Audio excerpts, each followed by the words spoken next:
So Season 1 is well underway now. It's been live for around a week, and obviously with every new update and especially with each new season, the meta is going to change quite a bit depending on buffs, nerfs, and just the introduction of new weapons as well. And so today I wanted to run you guys through what I think are currently the 5 best weapons to use in XDefiant Season 1. Now keep in mind, these are in no particular order. I've essentially put them in order of, I guess, what are my favorites on this list, but this isn't necessarily 1 through 5, it is just the top 5. So keep that in mind. And realistically, all of these are pretty damn close to each other that they could be interchangeable even if they were in an actual order too. But without wasting any time, let's get stuck right into it. Now, the first weapon I'm going to mention in today's video is the ACR, which is probably no surprise to any of you guys. This is easily one of the most used weapons in XDefiant, not only throughout the preseason, but also now that we are into Season 1. And it is definitely a very, very solid weapon. Now, in my opinion, it is probably the best all-around weapon in the game. It is really, really good when it comes to being up close and personal, but it also does do well at range, and it realistically is kind of the jack of all trades when it comes to the assault rifles and therefore pretty much all of the weapons in the game. Now, even though you might not think it does that well up close, because obviously it's an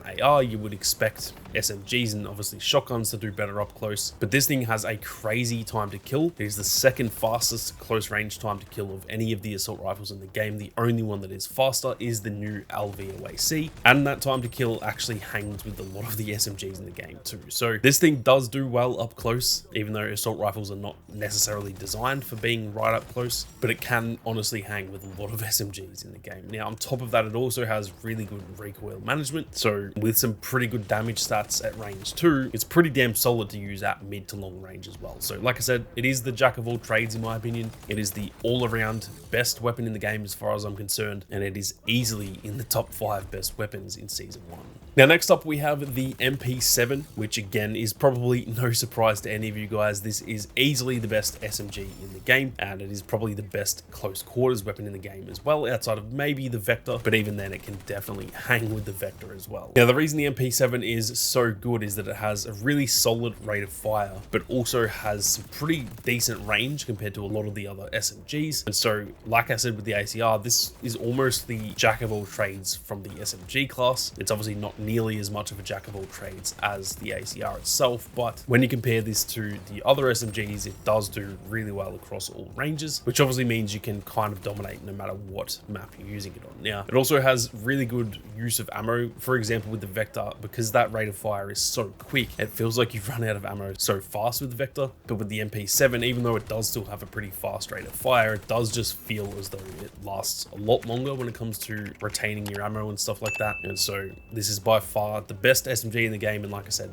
easily top 5 when it comes to the overall weapons in Season 1. Now, just quickly for those interested in making the weapon grind a little bit easier in XDefiant, MitchCactus.com has you covered, as they will actually grind weapon levels, attachments, and skins for you while you're out at work or at school. They have well over 10,000 verified Trustpilot reviews. All of their packages are completely safe and legitimate. They also have 24/7 customer support and even a 100% money back guarantee. Head on over to MitchCactus.com using the link in the description and use code SAMMY for 5% off for a limited time only. Now, next on the list we have the AK-47, and this is one that a lot of pro players out there are actually touting as the single best weapon in the game. This is often considered as the meta weapon, so although it is a little bit more niche than something like the ACR, it is still very, very viable, and it is easily one of the best weapons in this entire game. Now, it is a lot more hard hitting than not only the ACR, but realistically all of the other assault rifles. It has some really good damage stats, but the only downside to that is that it does come with a little bit more recoil, which not only is common with anything that deals high damage, but generally in any game, the AK-47 always has a fair bit of recoil, just because I'm pretty sure that's how it is in real life. So it can be a little bit harder to hit shots with the AK-47, but if you do hit your shots, this thing is absolutely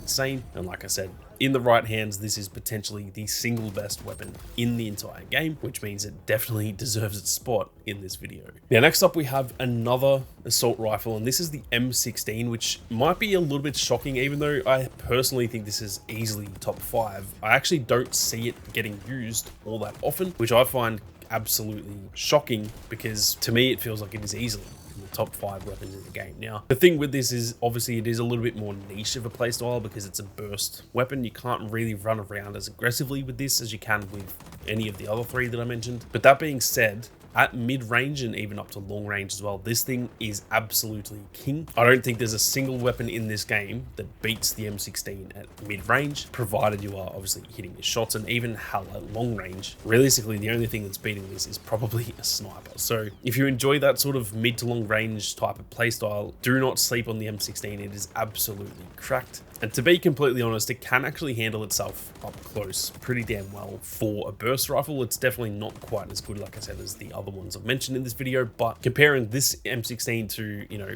M16s in other shooters that I've played, it can actually handle itself up close pretty damn well. Now, last but definitely not least, I've got the TAC 50 here, but this actually may be replaced by the L115. The reason I put the TAC 50 in this video is simply because I haven't really used the L115 all that often. I picked it up a few times as ground loot, but I haven't unlocked it myself, so I can't really judge this as being in the top 5 weapons in the game when I don't even have it unlocked, and realistically most people don't have it unlocked either, as it is like level 50 in the battle pass, which has only been out a week or so. So for now, I'm going to place this as the TAC 50, but realistically this is just any sniper, because even the M44 could be placed here realistically. Sniping in this game is still so elite despite the nerf that happened towards the end of the preseason. That nerf did definitely help balance it a little bit, but sniping is still very viable, and I think that's a good thing. The sniping in this game is really fun. It doesn't feel super overpowered anymore, but yeah, if you're a good sniper, you can absolutely dominate with pretty much all of the snipers in this game. Now, the reason I do think the L115 is probably going to end up being better than the TAC 50 is just because it will have a faster aim down sight speed than the TAC 50 does, and realistically that is pretty much the key ingredient to being a good sniper in XDefiant and realistically any arcade shooter. The faster you can ADS, the faster you can lock onto your enemy and hit that shot, and realistically, as long as it is a one-hit kill, then ADS speed is simply the most important stat you can have. So I do think the L115 will eventually overtake the TAC 50, but like I said, for now, I will just leave that as the TAC 50 until I've got my hands on the L115 for a long enough period of time. But anyway, guys, that is it for what I think are the 5 best weapons heading into Season 1 of XDefiant. I'm keen to hear if you guys agree or disagree though, so be sure to leave your comments down below. And if you disagree, feel free to leave what you think should replace the ones that you disagree with in this video. But with that being said, thank you all very much for watching. You guys have a great day, and we'll see you all out there in the arena.